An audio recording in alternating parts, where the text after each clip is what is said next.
أستغفر الله إنه هو التواب الرحيم. أستغفر الله إن الله غفور رحيم. رب اشرح لي صدري ويسر لي أمري. رب زدني علما. رب زدني علما. رب إني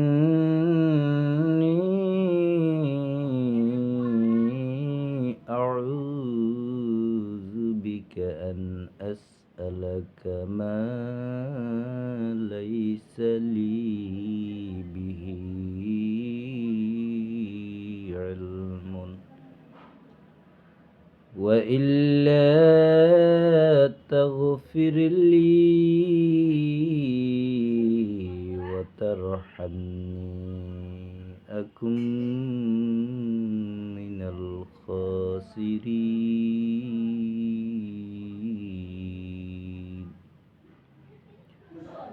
رب أعوذ بك من همزات الشياطين وأعوذ بك رب أن يحضرون. فإذا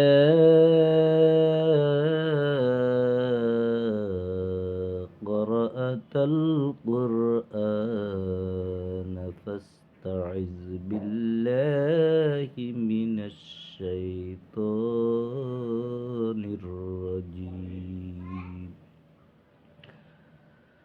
أعوذ بالله أن أكون من الجاهلين.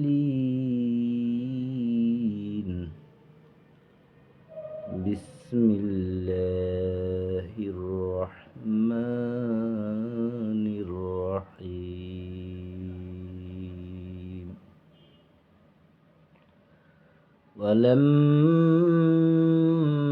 ولما بلغ أشده استوى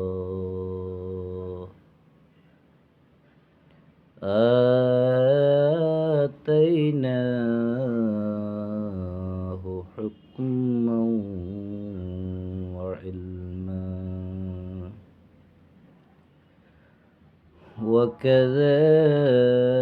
وكذلك نجزي المحسنين.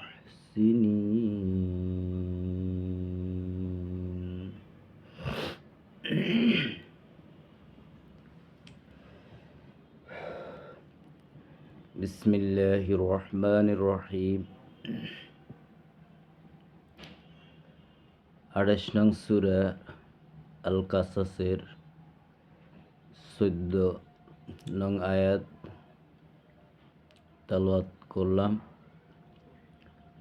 ইতিপূর্বে এই সূরা আল কাসাসের প্রথম আয়াত থেকে 13 নং আয়াত পর্যন্ত তেলাওয়াত অর্থসহ করা হয়েছে। 14 নং আয়াতে এই সূরার শুরু থেকে মূসা এবং ফেরাউনের যে সময়কাল অতীত হয়েছে, ফেরাউনের সময়, সে সময়ের সে দেশের মিশরের যে সংস্কৃতি ছিল, যে ভয়াবহ সংস্কৃতি, যাহা ছিল সম্পূর্ণ কিতাব বিরোধী। ফেরাউন ছিল একজন স্বৈর শাসক, যে নাকি একটা দলকে সব সময় দমিয়ে রাখত, যাদের ঘরে শিশু সন্তান জন্ম নিলে সাথে সাথে তাকে জবাহ করে দিতেন, কন্যা সন্তান হলে তাকে জীবিত রেখে দিতেন। ঠিক সে সময় মুসার আগমন সে দেশে সংগঠিত হয়েছে।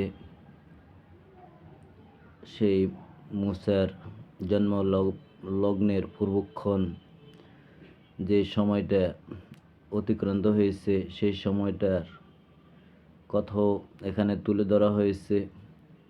মুসার এবং ফেরাউনের সাথে যে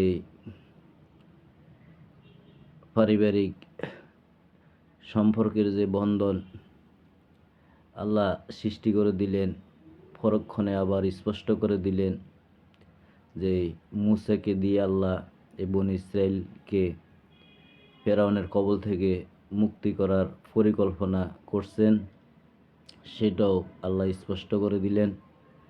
আল্লাহ চেয়েছিলেন ফেরাউনের কবল থেকে এই নিরীহ জাতিকে, অবহেলিত জাতিকে, যে জাতির সেই স্বৈরশাসকের অত্যাচারে অতিষ্ঠ ছিল, তাদের থেকে মুক্তি দেওয়ার পরিকল্পনা আল্লাহ করেছিলেন মুসার মাধ্যমে, মুসার দল বলের মাধ্যমে। কিন্তু সেটা ফেরাউন হতে দেন নাই, সেগুলোকে ফেরাউন ব্যর্থ করে দিলেন। পরিশেষে মুসা আলাইহিস সালাম যখন ফেরাউন সম্প্রদায়ের আযাব থেকে তার বনী ইসরাইল সম্প্রদায়কে যখন মুক্ত করে নদী পার করলেন, তখন যদি আল্লাহ চাইতেন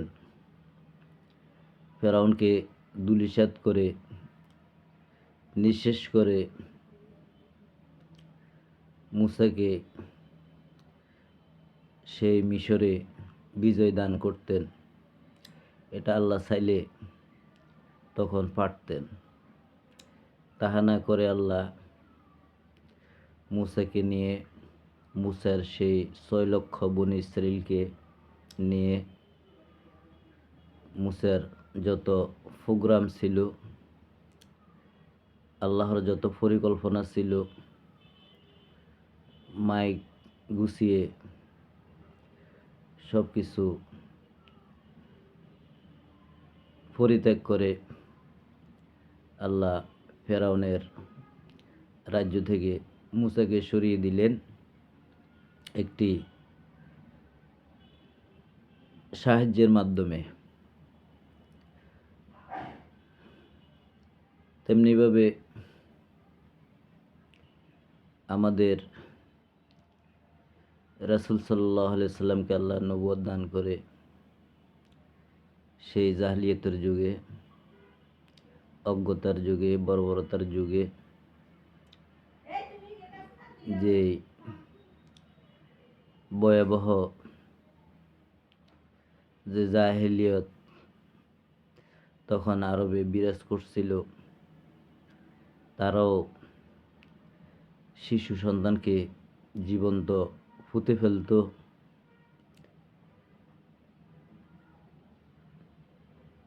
আরবের সে বেদুইন, সে মরুবাসী,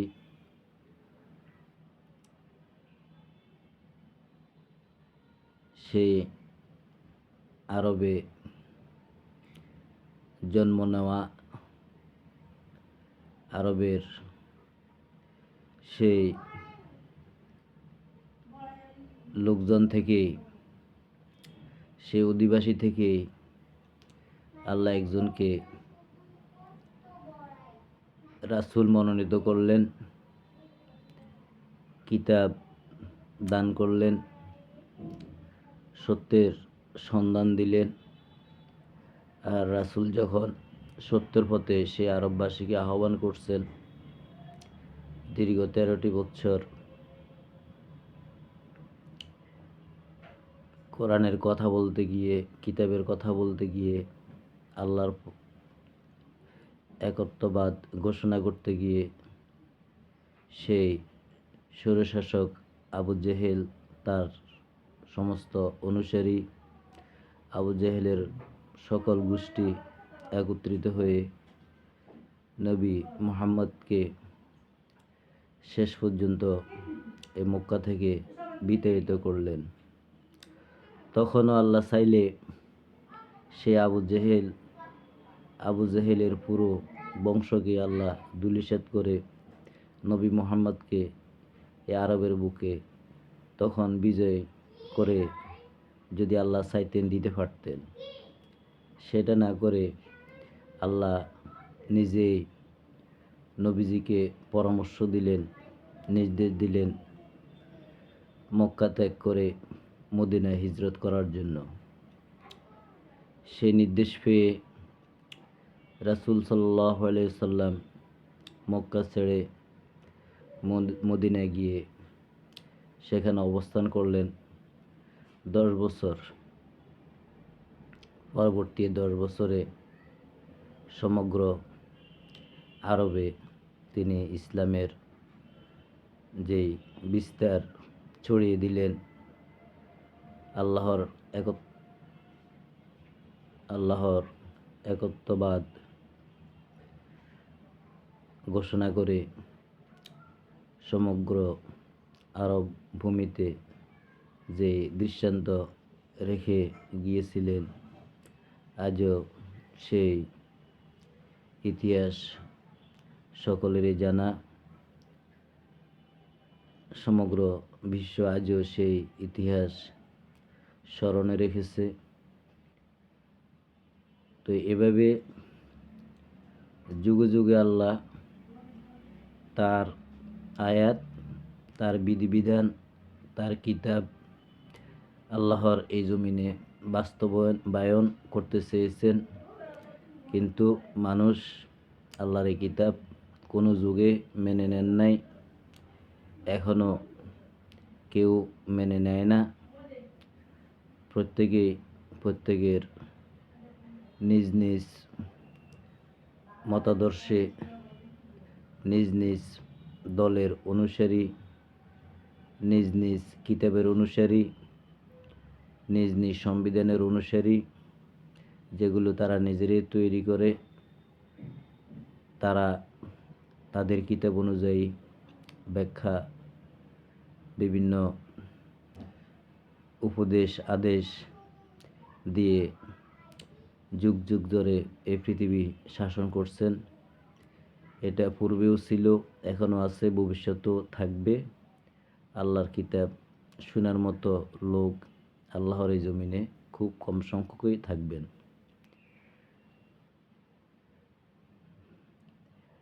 সামান্য কিছু সংখ্যক যারা আল্লাহকে এক বলে মেনে নিয়েছে, আল্লাহর সামনে নিজকে সম্পূর্ণরূপে সমর্পিত করেছে, নিবেদন করেছে, আল্লাহর অনুগত হয়েছে, তার মধ্যে কয়েকজনের নাম আল্লাহ কোরআনে উল্লেখ করেছেন, যাদেরকে আল্লাহ মুহসিনিন আখ্যা দিয়েছেন। এদের সবাইকে আল্লাহ পুরস্কৃত করেছেন, এদেরকে আল্লাহ সালামও দিয়েছেন। সালামুন আলা ইব্রাহিম, সালামুন আলা নূহ, সালামুন আলা জাকারিয়া, সালামুন আলা ইয়াসিন, সালামুন আলা ইব্রাহিম, সালামুন আলা মুহাম্মদ। এভাবে যারাই আল্লাহর পথে নিজকে সম্পূর্ণরূপে সমর্পিত করেছেন, সম্পূর্ণরূপে নিবেদন করে দিয়েছেন, সঠিকভাবে খাসভাবে আল্লাহ তাদেরকে তাদের সেই সৎকর্মের প্রতিদান আল্লাহ তাদেরকে দুনিয়াতেও দিয়েছেন, পরকালেও দিবেন, সে ওয়াদা আল্লাহ করেছেন।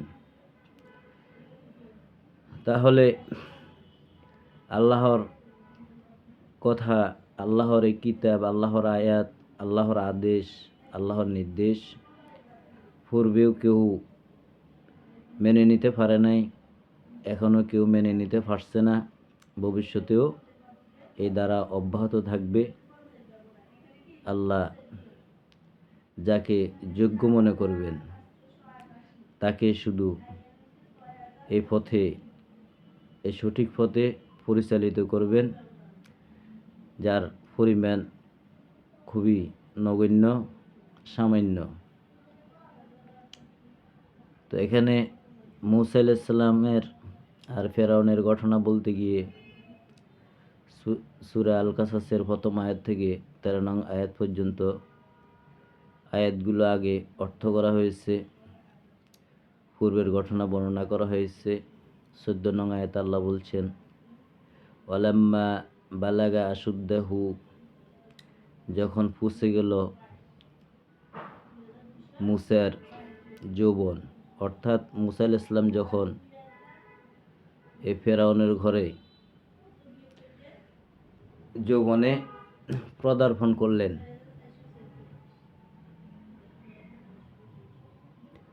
অস্তাওয়া, এবং তার যে স্বাস্থ্য, তার যে দেহ, তার যে গায়ের শক্তি, সেগুলো পরিপূর্ণতা লাভ করলেন, যৌবনে পদার্পণ করলেন, শারীরিকভাবে তিনি সক্ষমতা অর্জন করলেন, শক্তিশালী হলেন। আতাইনাহু, আমি তখন তাকে দিয়েছি হুকমান ওয়া ইলমান, বুঝ, বুদ্ধি, বিবেক, বিশেষ কিছু দক্ষতা, ওয়া ইলমান, আর জ্ঞান, কিতাবের জ্ঞান।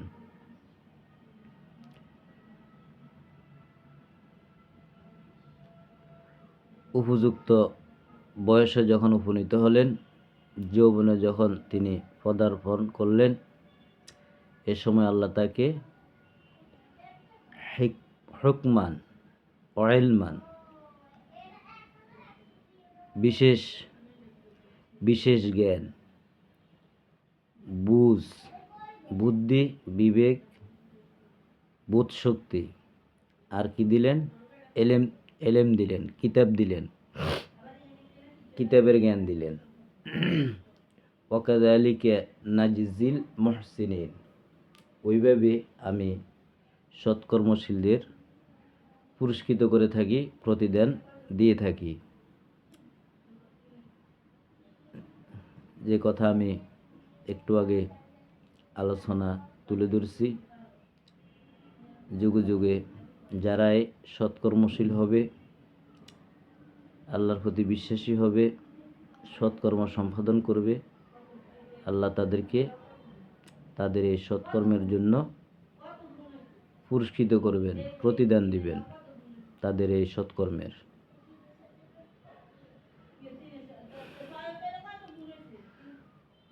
এরপরে 15 নং আয়াতে বলছেন, ওয়াদাখালাল মাদিনাতা আলা হিনি গাফলাতিম মিন আহলিহা,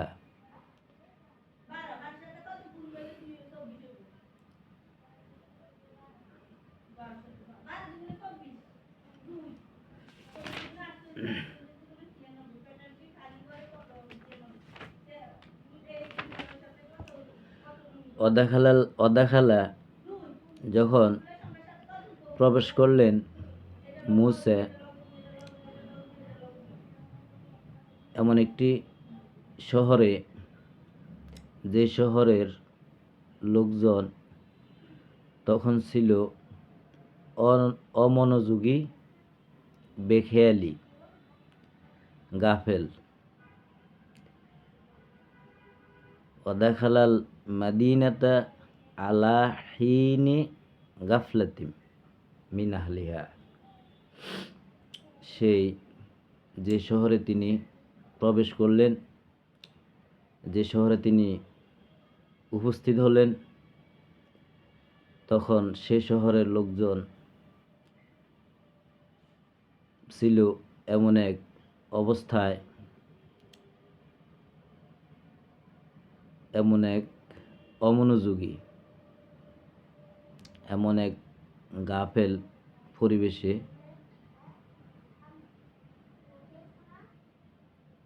কোন দিক দিয়ে অমনোযোগী, কোন দিক দিয়ে তারা গাফেল ছিলেন সেটাও বলে দিচ্ছেন যে ফাওয়াজাদা ফিহা রাজুলাইনি, মুসা সে শহরে দেখতে পেলেন দুইজন লোককে, এক তাতিলানে, যারা মারামারি করছিল। এই যে দুইজন লোক সে শহরে মারামারি করছে, এই মারামারির ঘটনাটা এত লোক থাকার পরও কেউ লক্ষ্য করছে না, কেউ দেখছে না। শুধুমাত্র মুসা লক্ষ্য করছে, মুসা দেখছে, কারণ তাকে আল্লাহ দিয়েছেন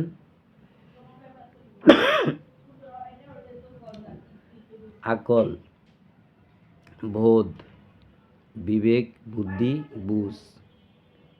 প্রতি কদমে কদমে তিনি তার আকল খরচ করে চলতেন। তখন আর কিতাবের জ্ঞান তো আল্লাহ তাকে দিছে নেই। সেই বোধ আর সেই বিশেষ বিশেষ জ্ঞানের অধিকারী হয়ে, কিতাবের অধিকারী হয়ে আল্লাহ যখন তাকে সৎ কর্মশীলদের অন্তর্ভুক্ত করলেন, তখন তিনি যে শহরে প্রবেশ করলেন, সেখানে এমন এক সময় প্রবেশ করলেন যে শহরের লোকগুলো তখন ছিল অন্যমনস্ক। হতে পারে হয়তো আমরা যেরকম দ্বিপ্রহরের খানা খেয়ে কিছুক্ষণ বিশ্রাম নিই, এরকম হয়তো বিশ্রামরত অবস্থায় ছিলেন, আর মুসা সেই বিশ্রাম করেননি। এরই ভিতরে তিনি দেখতে পেলেন দুইজন লোক এক জায়গাতে মারামারি করছে। সাধারণ মারামারি নেই, একে অপরকে হত্যা করার জন্য উঠে পড়ে আক্রমণ করছে। একজন আরেকজনকে হত্যা করার উদ্দেশ্যে আক্রমণ করছে। এই দৃশ্যটা মুসা আলাইহিস সালাম দেখলেন, যেটা আর কেউ দেখেন নাই সে সময়। হাজা মিন শিয়াতিহি ও হাজা মিন আদুবিহি, যে দুইজন লোক মারামারি করতে তিনি দেখছেন, তার মধ্যে একজন লোক ছিলেন মুসার সম্প্রদায়ের, যারা ফেরাউনের অত্যাচারের শিকারী ছিল, যাদেরকে ফেরাউন দমিয়ে রাখত। আর তাদেরকে প্রতিষ্ঠিত করার জন্য আল্লাহ মুসা আলাইহিস সালামকে এই ফেরাউনের ভিতরে পাঠাইলেন। এই মুসাকে দিয়ে একদিন এই ফেরাউন সম্প্রদায় থেকে এই বনী ইসরাইলকে আল্লাহ মুক্তি দিয়ে এই মিশরে আল্লাহ প্রতিষ্ঠা করবেন, এটাই আল্লাহর পরিকল্পনা ছিল। তো সেই পরিকল্পনা ব্যাখ্যা করতে গিয়ে আল্লাহ পরবর্তী যেসব প্রেক্ষাপট, যেসব ঘটনা সংঘটিত হয়েছে, সেগুলো আল্লাহ নবী মুহাম্মাদের কাছে ঘটনা আকারে, সত্য ঘটনা ধারাবাহিকভাবে যেভাবে যেখানে যা ঘটছে সেগুলো তুলে ধরলেন। তারই ধারাবাহিকতা আলোকে সূরার 14 নং আয়াত, এরপরে 15 নং আয়াতে বলছেন যে দুইজন লোক মারামারি করছিল। দুইজন দুই দলের লোক ছিলেন। একজন ছিলেন মুসার, যে যারা ফেরাউনের অত্যাচারের শিকারী ছিলেন, অর্থাৎ মুসার গোত্রীয় লোক ছিলেন। আরেকজন ছিলেন তার শত্রুর, মুসার শত্রুর, অর্থাৎ ফেরাউন সম্প্রদায়ের লোক। এই দুইজনে মারামারি করছে একজন আরেকজনকে হত্যা করার উদ্দেশ্যে।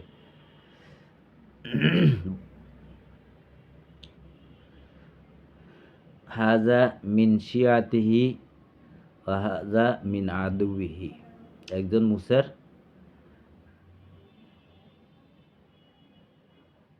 বংশের, অর্থাৎ মুসার সাপোর্টের, আরেকজন ফেরাউনের সাপোর্টের। ফাস্তাগাসাহু আল্লাযী মিন শিয়াতিহি, যে ছিল মুসার দলের, মুসার পরিবারের, মুসার গোত্রের সেই লোকটি মুসার কাছে তখন সাহায্যের জন্য আবেদন জানাইছে, সাহায্য চাইছে।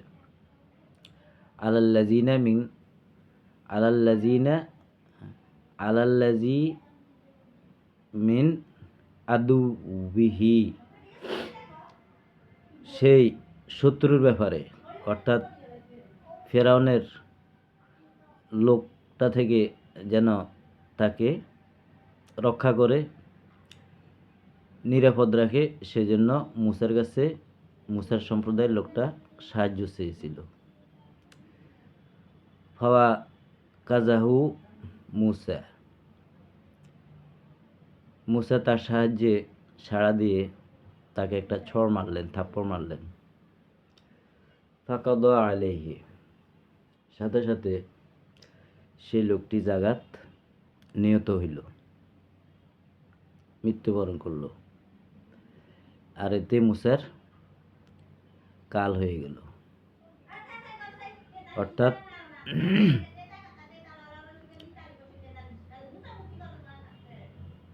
এই লোক হত্যাকে কেন্দ্র করে মুসা শেষ পর্যন্ত এই মিশর ত্যাগ করতে হলো।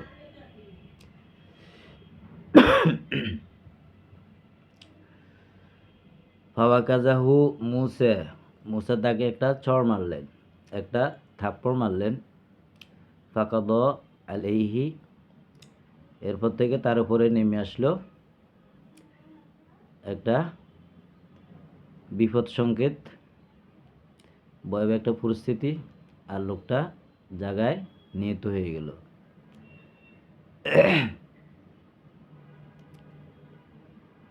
قال هذا من عمل الشيطان,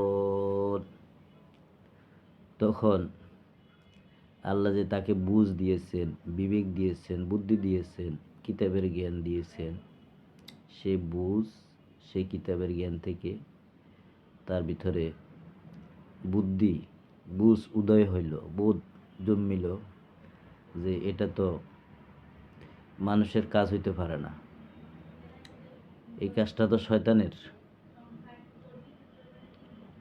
অর্থাৎ তিনি তাকে হত্যার উদ্দেশ্যে থাপ্পড় মারেন নাই, চড় মারেন নাই। তিনি যে ওজনে চড় দিছেন, যে ওজনে থাপ্পড় দিছেন,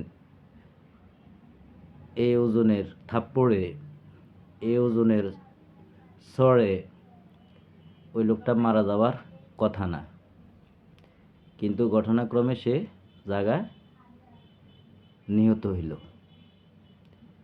তখন মুসা আলাইহিস সালামের মধ্যে একটা বোধ তৈরি হলো, বুঝ তৈরি হলো যে এটা তো মানুষের কাজ না, যারা মুহসিনিন এদের কাজ না, এটা শয়তানের কাজ। ইন্নাহু আদুউন, আর সে তো হলো প্রকাশ্য দুশ্মন, ও মুদিল্লুম মুবিন, আর তার যে স্পষ্ট যে ভ্রষ্টতা, মানুষকে পথভ্রষ্ট করা, এটা মুসার সামনে দৃশ্যমান হইল। প্রকাশ্য মুসা দেখতে পেলেন শয়তানের এই কর্ম। কলা, এবার মুসা বললেন, রব্বি ইন্নী যালামতু নাফসি, প্রতিপালক আমি অন্যায় করে ফেলেছি, জুলুম করে ফেলেছি নিজের প্রতি, ফাগফিরলি, অতএব আপনি আমাকে ক্ষমা করেন। ফাগাফারা লাহু, আল্লাহ তাকে ক্ষমা করে দিলেন।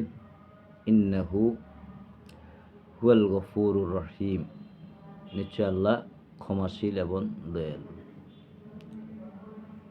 তো মুসা আলাইহিস সালাম যে বলছিলেন রব্বিন্নী যালামতু নাফসি, প্রতিপালক আমি নিজের প্রতি জুলুম করে ফেলেছি, অন্যায় করে ফেলেছি, আমি অপরাধ করে ফেলেছি, অবিচার করে ফেলেছি, আপনি আমাকে ক্ষমা করুন।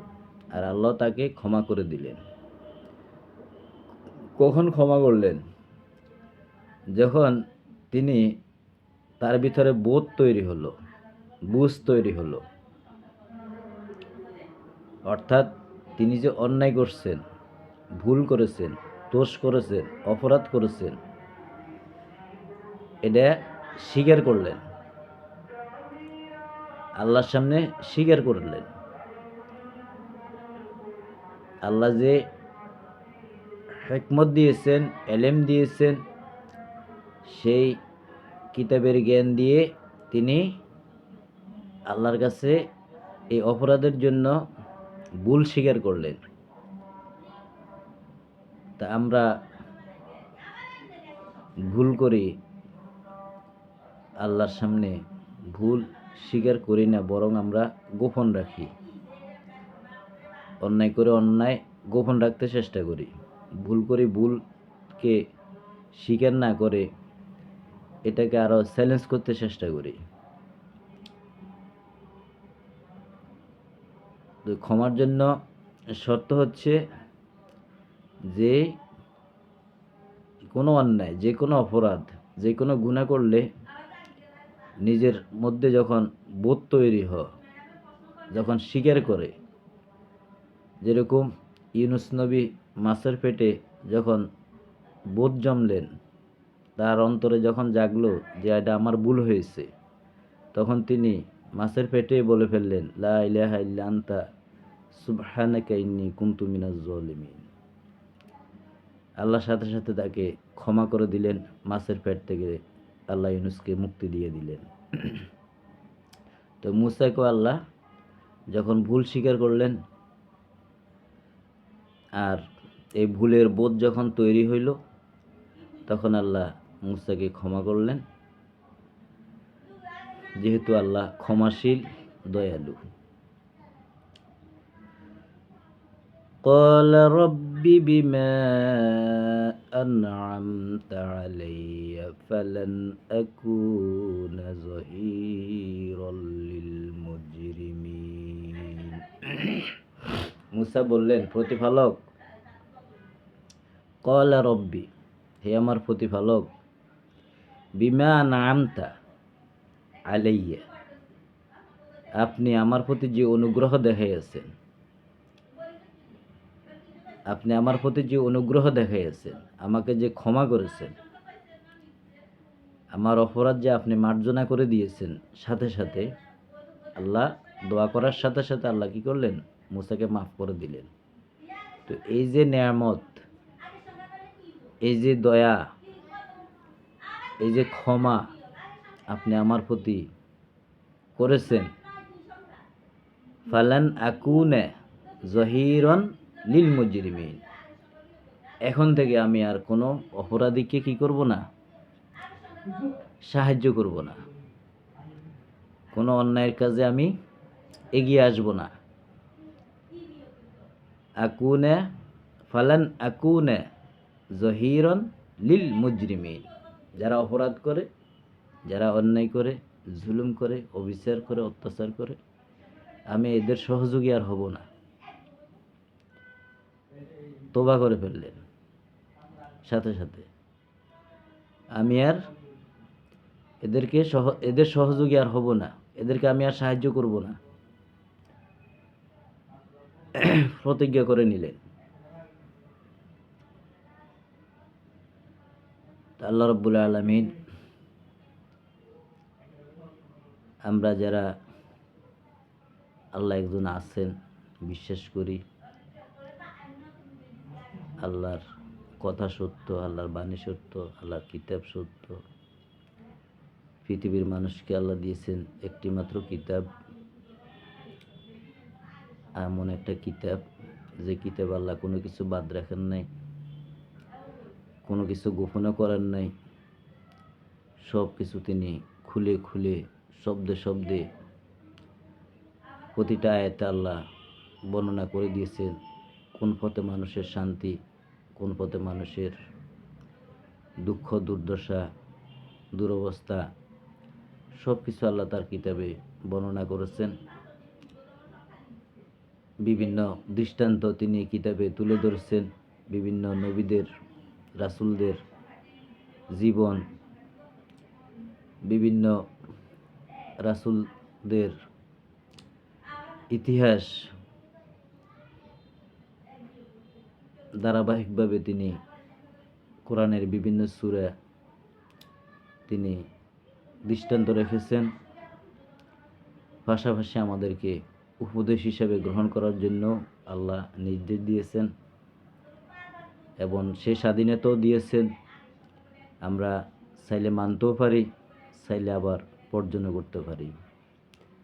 তো আমরা মানার সংখ্যা খুবই নগণ্য, খুবই কম। আল্লাহ বলছেন ইল্লা কালিল। আল্লাহ নিজেই বলছেন কোটি কোটি মানুষ পৃথিবীতে এখন বাস করে। কত মানুষ পৃথিবী ছেড়ে চলে গেছে, কিয়ামতের আগ পর্যন্ত আরও কত কোটি কোটি মানুষ এই পৃথিবীতে আসবে। এই সব মানুষগুলো আল্লাহর চোখের সামনে দৃশ্যমান। আর আমাদের সামনে যারা আছে আমরা শুধু তাদেরকে দেখি, যারা চলে গেছে এদেরকেও দেখি না, যারা সামনে আসবে এদেরকেও আমরা হয়তো দেখব না। কিন্তু আল্লাহর কাছে কোনো অতীত বর্তমান ভবিষ্যৎ নাই। কয়জন মানুষ এই পৃথিবীতে জন্ম নেবে আল্লাহর কাছে সব দৃশ্যমান। তো এত মানুষের ভিতরে আল্লাহ বলছে সামান্য একদম নগণ্য কিছু লোক আমার এই আয়াত মানবে, আমার এই কিতাব মানবে। বেশিরভাগ মানুষ এটাকে অস্বীকার করবে, এটা থেকে উপদেশ নিতে চাইবে না। সামান্য কদিনের জীবন, যে জীবনটা আল্লাহ একটা পরীক্ষা সেন্টারে পরীক্ষা নেওয়ার জন্য পাঠিয়েছেন, সেই জীবনকে অবহেলা না কাটিয়ে আমরা আল্লাহর কিতাব অনুশীলন করি, আল্লাহর কিতাব বুঝতে চেষ্টা করি, আল্লাহর কিতাব যতটুক পারি বুঝে বুঝে পড়ি। আল্লাহ যেসব বিষয়গুলি তুলে ধরেছেন, যা আদেশ করেছেন আমরা পালন করি, যা নিষেধ করছে তা ত্যাগ করি। আল্লাহ যেন আমাদেরকে তৌফিক দান করে। আলহামদুলিল্লাহি রব্বিল আলামিন। আলোচনাতে তেলাওয়াতে যদি কোনো ভুলভ্রান্তি হওয়াই স্বাভাবিক, যদি হয়ে থাকে কারো চোখে কারো নজরে যদি ধরা পড়ে কমেন্টে জানিয়ে দিলে সংশোধন করা হবে। আল্লাহ সবাইকে আল্লাহর কিতাব পড়ার এবং বুঝার অনুশীলন করার তৌফিক যেন দান করে। আলহামদুলিল্লাহি রব্বিল আলামিন।